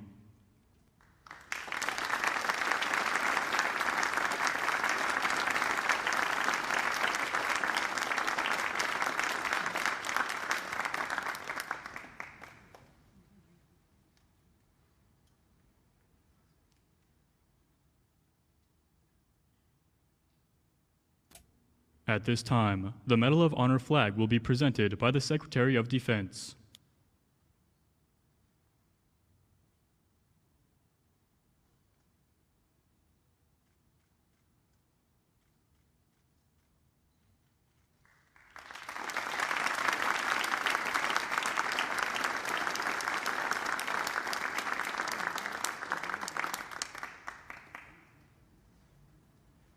Thank you, Mr. Luck.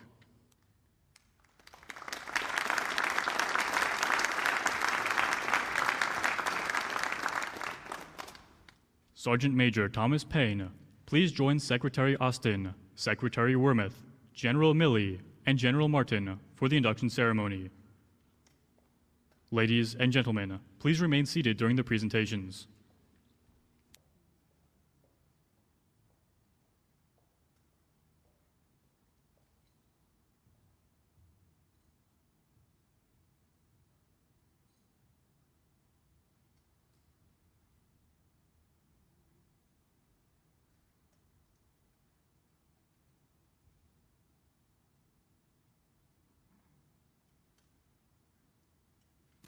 The President of the United States of America, authorized by Act of Congress, March 3, 1863, has awarded in the name of Congress the Medal of Honor to Sergeant First Class Thomas P. Payne, United States Army, for conspicuous gallantry and intrepidity at the risk of his life above and beyond the call of duty. Sergeant First Class Thomas P. Payne distinguished himself by conspicuous gallantry and intrepidity above and beyond the call of duty on October 22, 2015, during a daring nighttime hostage rescue in Kirkuk Province, Iraq, in support of Operation Inherent Resolve. Sergeant Payne led a combined assault team charged with clearing one of two buildings known to house the hostages. With speed, audacity, and courage, he led his team as they quickly cleared the assigned building, liberating 38 hostages. Upon hearing a request for additional assaulters to assist with clearing the other building, Sergeant Payne, on his own initiative, left his secured position, exposing himself to enemy fire as he bounded across the compound to the other building, from which entrenched enemy forces were engaging his comrades. Sergeant Payne climbed a ladder to the building's roof, which was partially engulfed in flames, and engaged enemy fighters below with grenades and small arms fire. He then moved back to the ground level to engage the enemy forces through a breach hole in the west side of the building.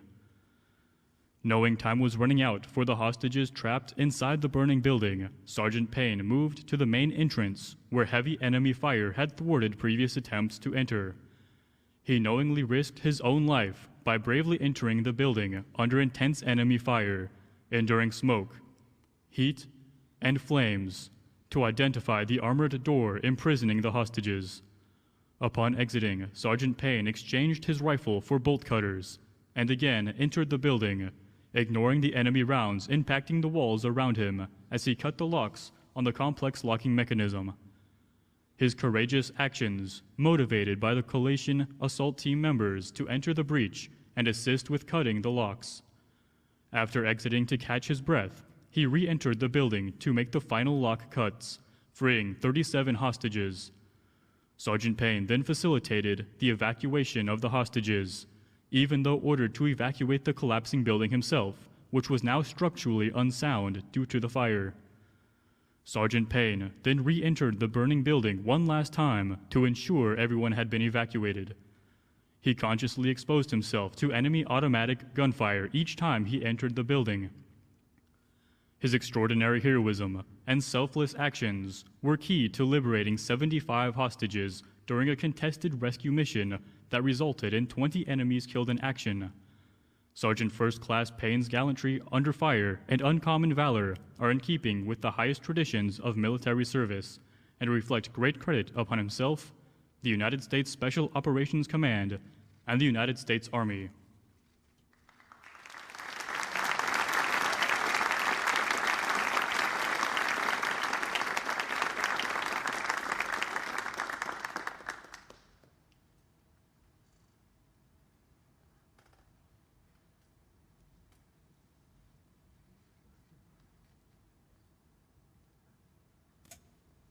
At this time, the Medal of Honor flag will be presented by the Secretary of Defense.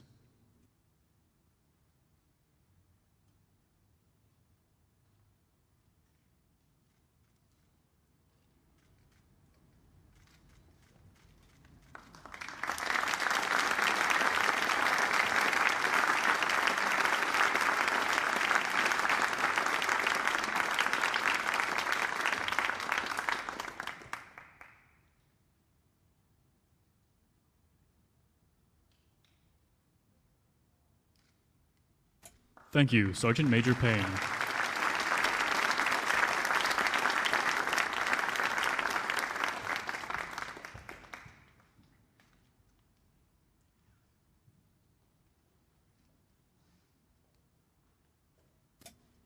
Mrs. Valoria, Ms. Axon Shelsted, Specialist 5 Birdwell, Specialist 5 Fuji E, Major Duffy, and Mr. Locke. Please join senior leaders and Sergeant Major Payne on the stage.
The Medal of Honor plaque will now be unveiled in Induction Staff Sergeant Kenishiro, Specialist 5 Birdwell, Specialist 5 Fuji E, Major Duffy, Colonel Puckett, Jr., and Sergeant Major Payne into the Hall of Heroes.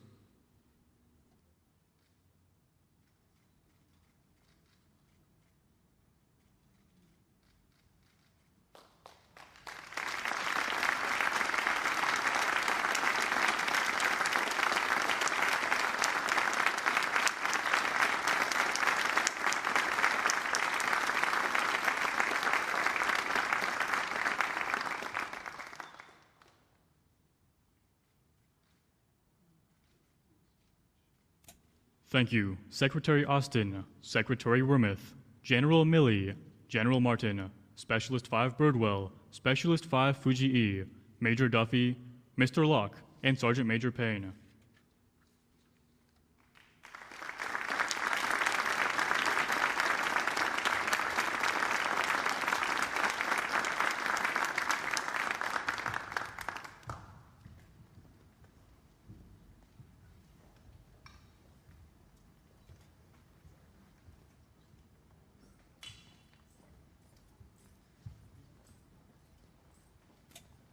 Ladies and gentlemen, Miss Ashley Axon Shelsted, and Miss Naomi Villoria.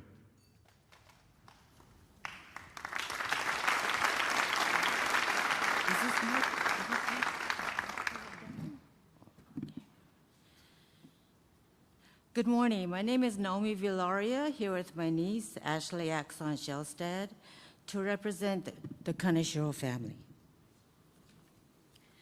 Our father, Staff Sergeant Edward Noboru Kaneshiro, was born in Honolulu, Hawaii on July 22, 1928. He came from a large family, the eighth child of 16 siblings. After graduating from Leilehua High School in Wahiawa on the island of Oahu, he worked on the family farm for almost 10 years before joining the Army.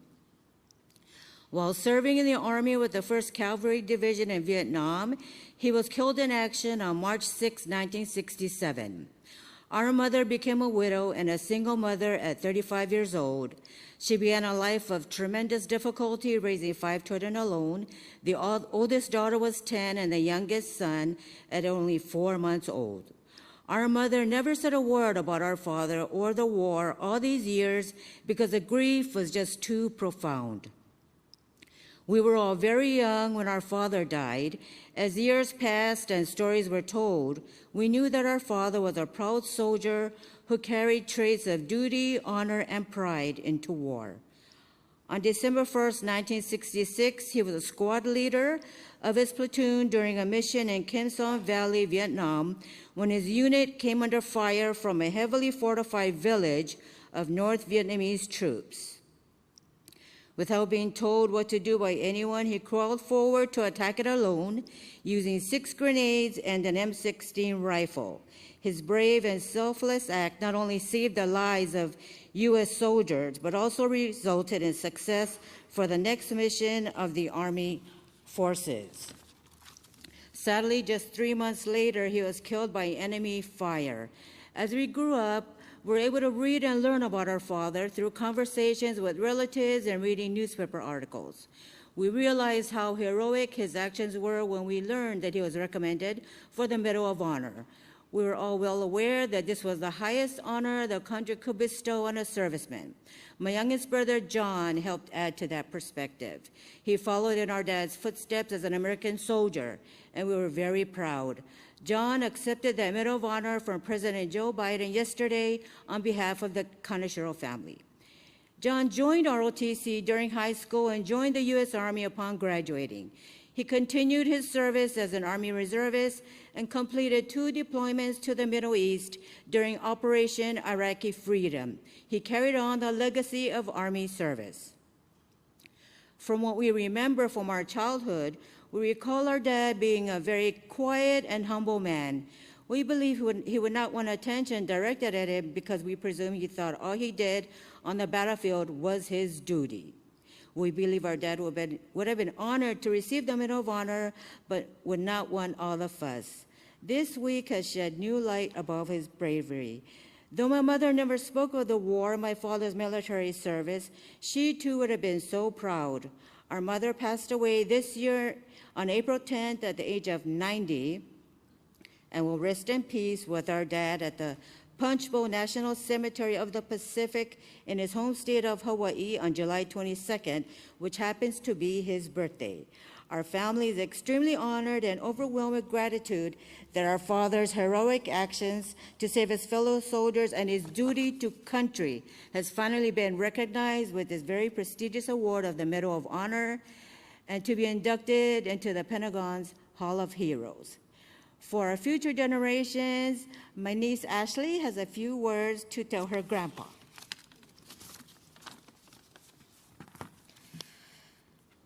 If my grandfather were here today, I would tell him, I'm so proud to be your granddaughter.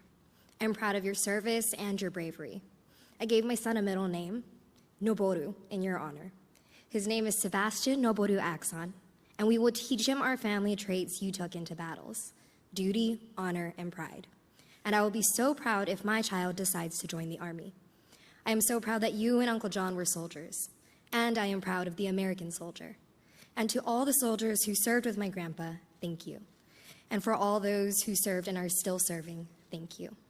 Our family is grateful and extremely proud that my grandfather, Staff Sergeant Edward Noboru Kaneshiro, is being inducted into the Hall of Heroes. Thank you.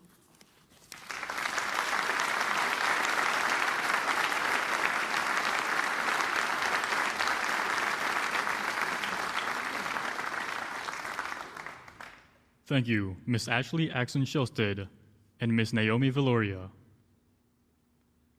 Ladies and gentlemen, Specialist 5 Birdwell.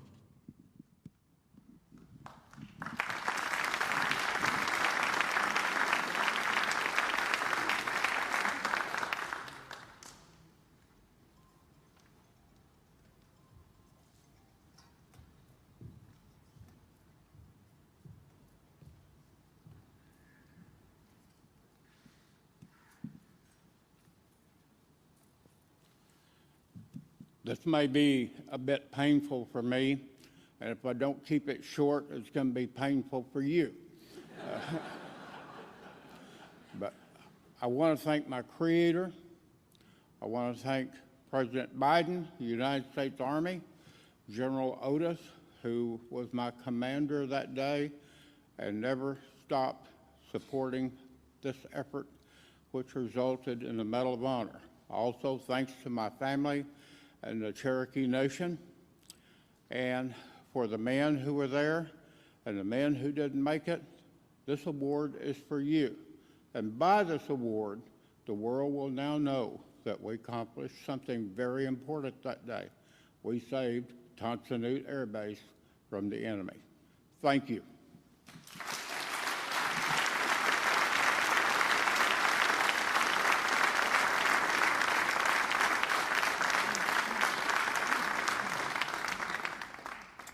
Thank you, Specialist 5 Birdwell.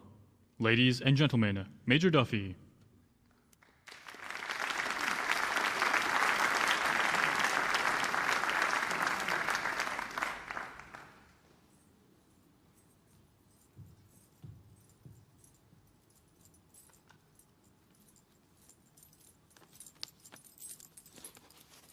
I prepared a poem, as I am a poet, and I wanted to tell my view of the story, which was more than 2 days.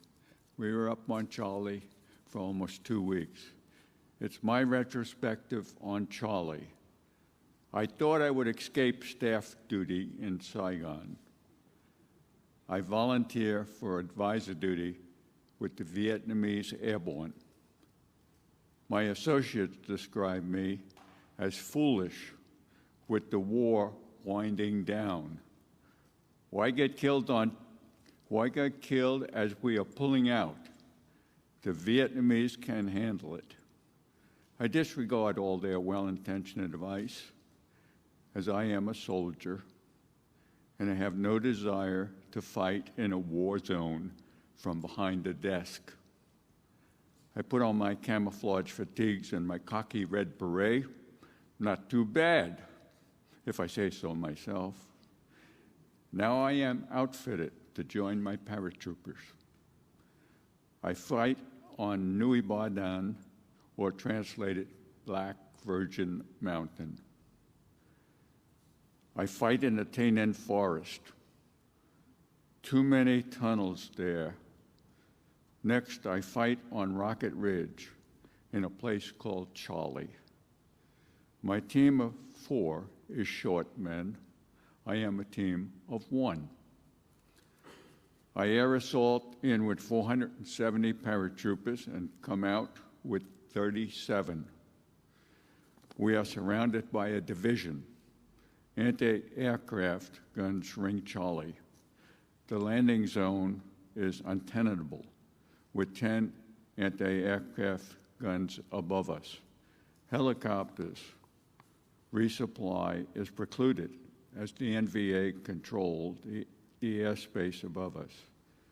NVA artillery fire blows up my bunker with me still in it.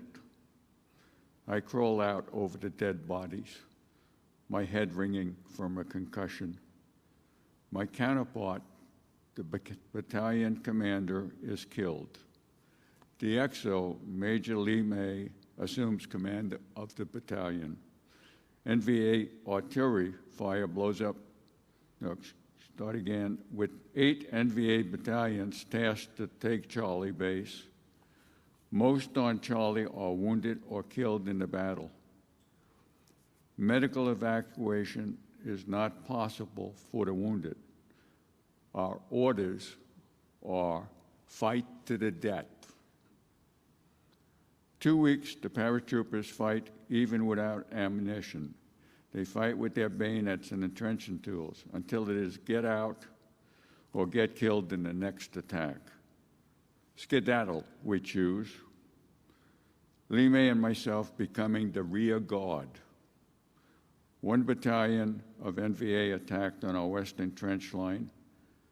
I request the gunship stop them, as we are short on ammo. Flying low, machine guns and grenades expending, rockets blasting. The Cobras stopped the NVA, leaving them dead and dying. Ordnance expended and low on fuel, the Cobras depart. Lee May and I hunker down, maintaining a low profile. 2 NVA battalions come out of the jungle in a follow-up attack. We had withdrawn. They take our western trench line. They are befuddled, as their first attack had failed. They search for paratroopers, but none are there. They organize search party to sweep Charlie. They send a company to search east, moving towards us. They spot us. Melee fires at them. They take cover. A little more cautious now. They know where we are. The NVA soon open up upon us. Melee is hit and down. He's back up, again firing at them. No way he can stop them. I'm on the radio. The Cobras are coming back, coming in above us. Get down, get down. The choppers are incoming with guns blazing. The Cobras are firing, hot shells, casing, dropping down upon us. The NVA sweep force is bloodied, smashed, and broken. Wounded, but still alive. We get up and run away from death. On the run, I contact the forward air controller in the sky. Request B-52 Arc-Light. Target 2 NVA battalions in the open on Charlie. We soon link up with our withdrawing paratroopers. The FAC advises the B-50 Arc-Light is diverted. 1 minute until bomb release. I roger the FAC and tell everyone to get down in defilade. Bombs released. 90 seconds until impact. Get down. We hold on to our steel pots. Mouths open. We hug the earth. The whistling bombs of death are heard by all. Charlie explodes in fiery flashes, blasting and killing. The ground tremors, leaves and debris fall down. No one could survive. Black smoke bellows high into the sky. The victorious NVA battalions on Charlie are destroyed. 2 weeks in battle have ravaged their formations. Thus, this final victory will be a difficult one to celebrate as black smoke arises from their NVA funeral pyre. We are recovering from the shock and the blast. Melee is coughing up blood as the doc works on him. He tells me, "Take command of the battalion. You saved the men." I am now the commander. I order a night march through the pitch-black jungle. My paratroopers follow me. No one can see in the dark. The night explodes with bright flashes, artillery and packs. It is friendly fire, some fool's error. I check fire. We lose 3 killed and 7 wounded. I am furious. The night march continues until dawn arrives. We stop, now out of the jungle by the Poco River. Melee bandages fit to command. I brief him. No helicopters are available. Brigade orders us to walk out. The orders are given, and we make ready to march. Incoming, incoming! The blast rockets impacting. Mortar rounds drop amongst us. The wounded cry out. The NVA spring an ambush. Troopers panic and scatter. I reach for my radio. It is hit by a bullet and destroyed. The command group is intact, plus 30 men. I grab my CAR-15, I cock it, follow me. Melee gathers the command group and as many as he can. Melee covers me. I move rapidly away from the kill zone. 1 kilometer distance, I find a clearing and a landing zone. Melee sets up the perimeter and redistributes ammunition. I'm on my small survival radio trying to raise a forward air controller. Covey 5-5 comes in. I request a 4-ship lift package for our group of 37, some wounded. Covey will try to rustle up an extraction package. The NVA follow our breakout trail through the jungle. We see them approaching in a stream bed. I request immediate A-1E or Cobra gunship support. We hunker down with too little ammo to engage. A pair of Sandy A-1Es come up on my radio. I target the enemy unit that is tracking us. I request that the Sandys destroy the NVA. In 2 passes, guns and bombs eliminate the threat. More NVA keep popping up in different locations. I direct fire. 2 more flights of A-1Es onto the enemy. Waiting for our lift package, I engage with Cobras. The NVA are setting up on the jungle's edge, also waiting. Huey Lead comes up on my radio.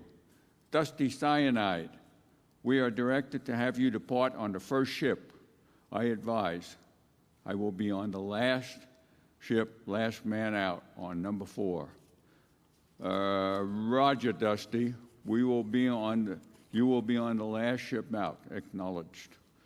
Our 37 are formed into 4 sticks. The first lift is in, wounded, loaded, troopers boarding, lifting off an NVA machine gunner, opens up on them. The Cobras with the lift package attack and destroy the gun.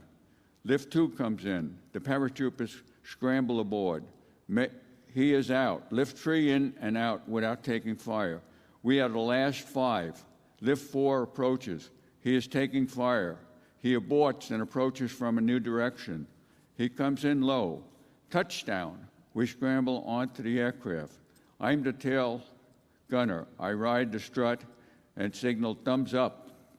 Ping, ping, ping, ping. The chopper is riddled by gunfire. Captain High, hit in the leg, falls out of the helicopter. On the strut, I grab his webbing and fling him back inside.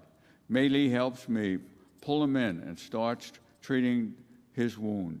The crew chief is shot out, twisting in the wind, his tether holding him in trail behind the aircraft. I pull him inside and find the entry wound in his chest. I quick patch his wound and I look for the exit wound. It is big and it is bubbling. I start to treat him. The bubbles stop. Mouth to mouth does not help to revive him. He is KIA. The helicopter flies to the medical station. We touch down, drop off our wounded and dead. We fly back to brigade headquarters to report. They are amazed that we are still alive. Ended that retrospective from my viewpoint. And I will conclude with a much shorter thought on this, and it's called Victory or Death. Nullus victor in Latin. The battle for Firebase Charlie was consuming. It killed those who tried to take the base. Battalions of NVA vanished in the maelstrom. The paratroopers holding Charlie suffered horrifically. It was a brutal battle. No quarter asked, none given. You killed the enemy, or the enemy killed you. It was simple formula, and it cost lives. Both sides offered up valor and courage. But in reality, it was a fight for survival. We all wanted to live, to see our families again. In war, there is only one winner and one loser. No one won on Charlie. Each side managed to lose. This is the dilemma in a battle of fight to the death, when each side forges ahead without regard to losses. The butcher's bill is atrociously high and sobering. Each side weeps for its losses and mourns the fallen. Thank you.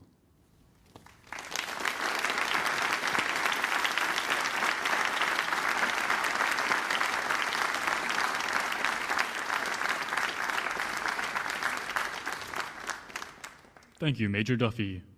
Ladies and gentlemen, Mr. Locke.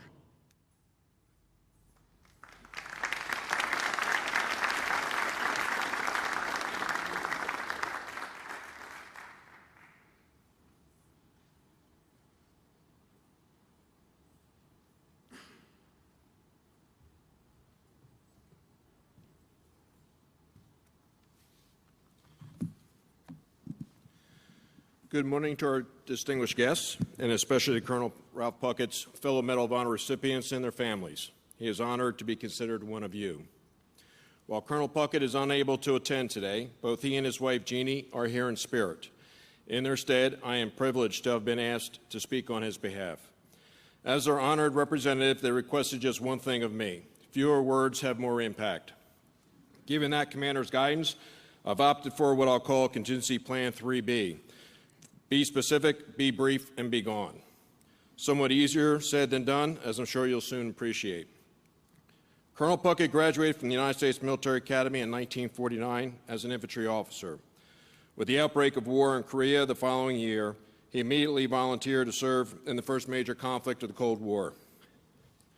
Recognized for his character to lead and passion to serve, Lieutenant Puckett was selected to organize, train, and command the newly created 8th Army Ranger Company. Within 6 weeks, this elite Ranger Company was riding into combat on the decks of Sherman tanks as part of the 25th Infantry Division spearhead into North Korea, an advance which eventually brought the Rangers to a barren ridgeline 60 miles from the Chinese border. Colonel Puckett's actions that night of 24-25 November 1950 during the Battle of Hill 205 are highlighted and documented in his Medal of Honor citation and thus need not to be recounted here.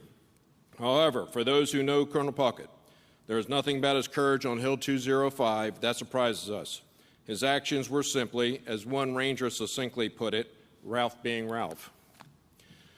While Colonel Puckett suffered grievous wounds during that fight for the Hill 205 and endured long recovery, the battle only proved to be the start of an exceptional career. As President Biden remarked during the May 2021 Medal of Honor ceremony, quote, "Now, I'd be remiss if I didn't note that Ralph Puckett's service to our nation did not end in the Korean War. It did not end after his service in the Vietnam War. It did not end after his retirement from active duty," unquote.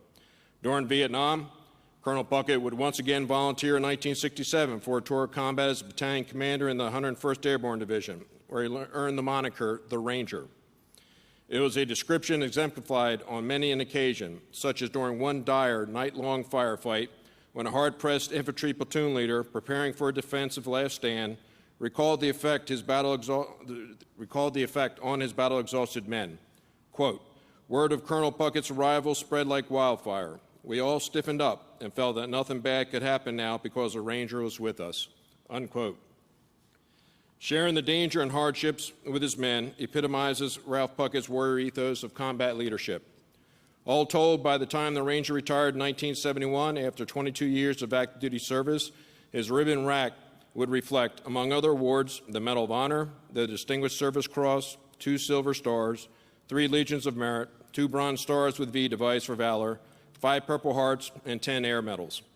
In addition, he has a Combat Infantryman's Badge with Star, the Special Forces tab, the Ranger tab, Master Parachutist Wings, and Columbian Lancero Ranger Badge.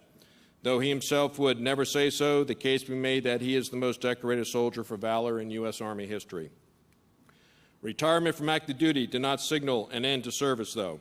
For the next 20 years, the Ranger continued to focus on the leadership and teamwork development of youth until 1990, when the Pucketts returned home to Columbus, Fort Benning, Georgia. There, the colonel became a prominent speaker and instructor regarding all topics infantry and leadership related. In 1992, he was an inaugural inductee into the U.S. Army Ranger Hall of Fame.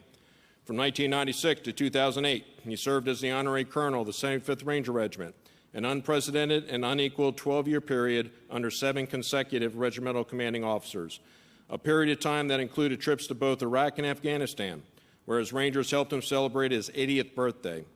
Honors continued to follow the colonel to include selection as a 2004 Distinguished Graduate of West Point and a 2007 recipient of the Infantry's Doughboy Award. Such honors, though, were only a byproduct of leadership philosophy that also embraced social change within the Army. As a leader, Colonel Puckett was all-inclusive. Though President Truman had only recently desegregated the Army in 1948, Lieutenant Puckett selected 2 African Americans to serve with the 8th Army Ranger Company in 1950. To quote the colonel later, "We were all Americans. Our blood was the same color, red." Later in 2015, when women were authorized to attend the U.S. Army Ranger School, Colonel Puckett was one of the first to proclaim, if they meet the standards, they are Rangers. For decades, Colonel Puckett has mentored and counseled soldiers at all levels, from senior officers and non-commissioned officers to junior enlisted. General Sam McChrystal captured the essence of this by stating, quote, "If we measure Ralph Puckett's accomplishments and we only include the Medal of Honor, we are almost missing the point. Ralph Puckett's awards are thousands of young Rangers, many of whom were still fairly young, that he's touched by his example and his actions. That's the real monument to him," unquote.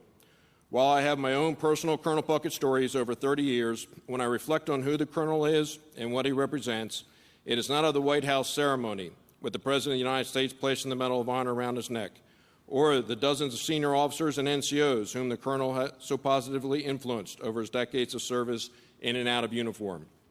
It is not the overwhelming number of ribbons, badges, and patches on his uniform, or the awards and accolades conveyed to him by others. In reality, it is a singular picture taken the day prior to the White House ceremony at a private lunch held in the colonel's honor at the Pentagon. Though being honored by the Secretary, Chief of Staff, Sergeant Major of the Army, what did this picture capture? It captured the then 94-year-old colonel in the corner of the room, speaking one-on-one with a young waiter. Those of us who know the colonel well know that given the choice between a general or a private to talk to mentor, the Ranger will always seek out the private first.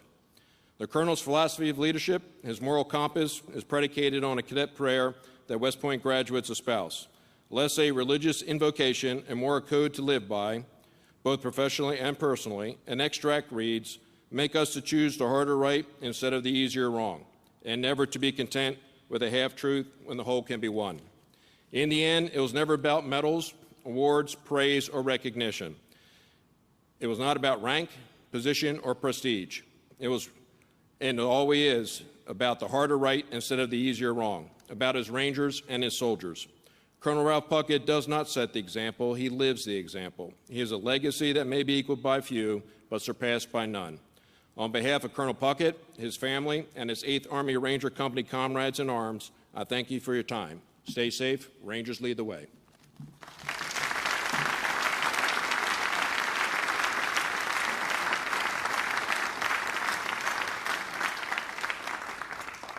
Thank you, Mr. Locke. Ladies and gentlemen, Sergeant Major Payne.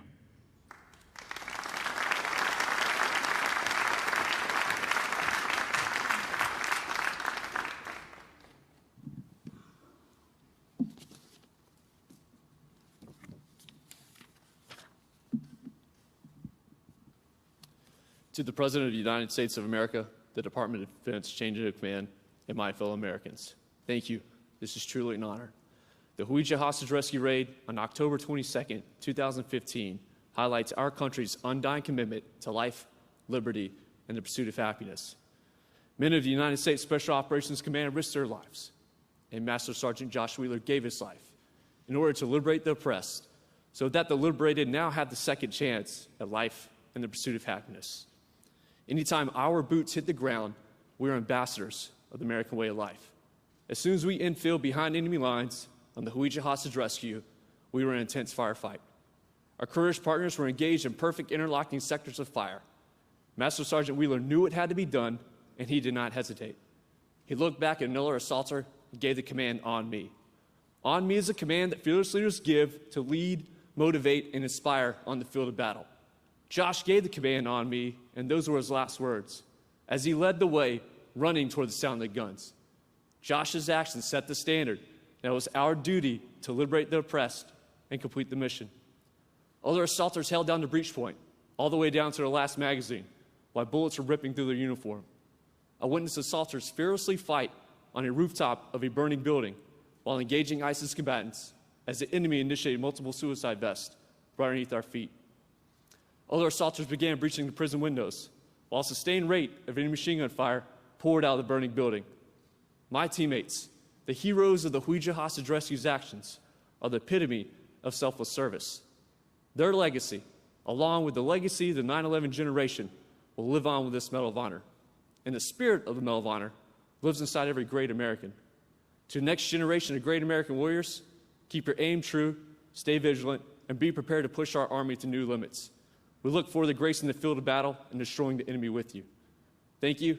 I look forward to serving our great country as the Medal of Honor Guardian. Rangers lead the way, and from the words of Master Sergeant Josh Wheeler, on me.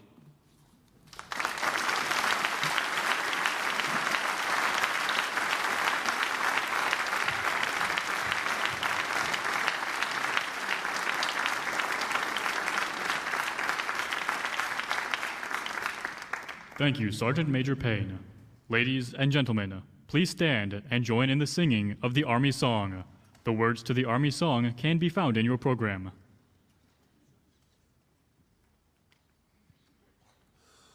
March along, sing our song with the army of the free. Count the brave, count the true, who have fought to victory. We're the army and proud of our name. We're the army and proudly proclaim. First to fight for the right and to build the nation's might, and the army goes rolling along. Proud of all we have done, fighting till the battle's won, and the army goes rolling along. Then it's hi, hi, hey, the army's on its way. Count off the cadence out and strong, for where'er we go, you will always know that the army goes rolling along.